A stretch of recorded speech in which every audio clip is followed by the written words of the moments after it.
So on the day of Donald Trump's inauguration, I felt like I needed to get home and watch. And I've been following my intuition a lot. So I go with it. And I came home and I turned it on and I watched the whole thing. And as soon as he didn't put his hand on the Bible and got sworn in, I felt something lifting. And it felt like I was on guard, on duty, needing to make sure he got in. And I've been feeling a huge weight lifting off of me ever since. What I'm seeing is lots and lots of people speaking out, because if the president of America says, nah, nah, nah, nah, then I'm not afraid to say it too. And I think that's great. So it took about a week, I suppose, for me to kind of detox, defrag. And then what's been happening over the last week, so the last week of January, and now it's February, so happy February, as well as the days getting longer. I mean, I really miss the sunshine.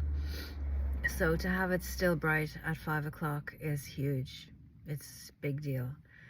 So as well as that, what I've noticed is a lack of my need to check what's going on, picking up the phone, looking at the internet. And I catch myself doing it, and I've started to ask myself, do I need to know? Maybe once or twice in the morning, once or twice in the afternoon, instead of 5, 6, 7 times an hour, which is what it was. Why? I don't know. I guess I'm in survival mode, and now I'm coming out of it. I don't need to be in survival mode. Now, I just watched 2 astrologers talk about what's coming up in February 2025 and how March 2025 is going to be a big month. And I'm like, yeah, so what? I don't care anymore. Because it's almost as if one part of my mission is complete. And I'm more free than I was. It's like working 4 jobs and then suddenly you've only got 2. You know, because I'm a mom and I also do the healing work. But it's a lot less than what I was doing.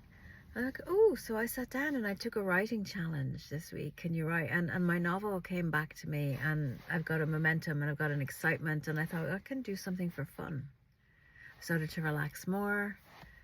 I had a massage, and this is interesting because she said underneath the top few layers of skin, she felt that my muscles were like rocks because they were so spasmed. And I said, yeah, that's fight or flight.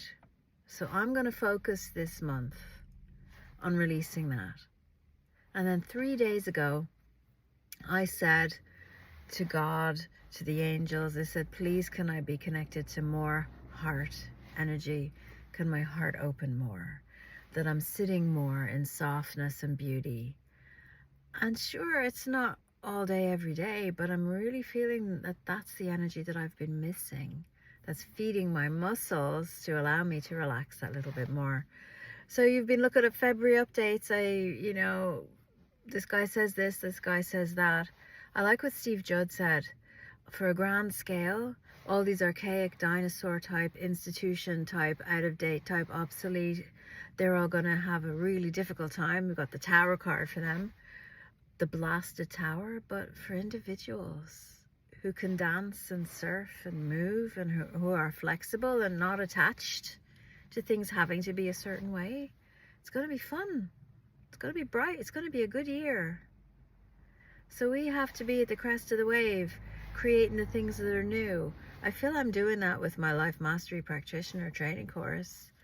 I feel I'm doing that by printing out my diary. I've only got 10 left now. 10 is superb.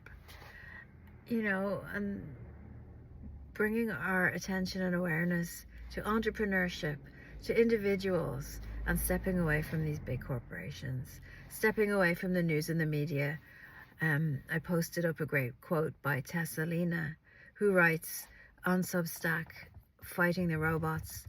And, I didn't ever see her being so, aware of the energies, because it was always fighting. And now she's talking about love, softness, stepping away. Can you see that with other people too? I mean, I've always been saying it, but I haven't been able to do it to the degree at which I really want to do it. Stepping away, softness, back to the present moment. And then look at what's in front of you. So that's my message for today, or for February, for the springtime. I've got tulips coming up on my window ledge in the kitchen because I put them in the fridge over winter, and now they're ahead of all of the ones in the ground. We've got daffodils and narcissi and all of that coming up now, and we've got brighter mornings and lots to look forward to. We're going to create the fun. I've joined a writing group. I'm going to keep writing my novel for fun, for me, plus showing up for everything else that I do. What can you do for fun? What can you do for you? What are you so attached to that you could just say, fuck it, and let it go? It's out of your control anyway. But this is in your control, and you can be like this, which is what I've been. And I have to say, it's over a year and I've been slowly getting softer, but I'm still, or we could be like this. And do you know what happens when we're like this? Things can land in the palm of our hand. We get our manifestations, we get the joy, we get the fun, and we relax and we sleep better. So I hope this is helpful. I'd love to hear what you think. Say something in the comments. Say who you are and where you're from and what your goals are for the year, because we're waking up out of this heaviness. And I don't apologize to Australians because they've had summertime when we've had dark days. But I love Australians, and maybe I'll come back and visit again. But this is what I'm saying. Put in a wish. Make a wish for yourself. Make a wish for the world. Stick in the comments below. Let's have a conversation. Okay.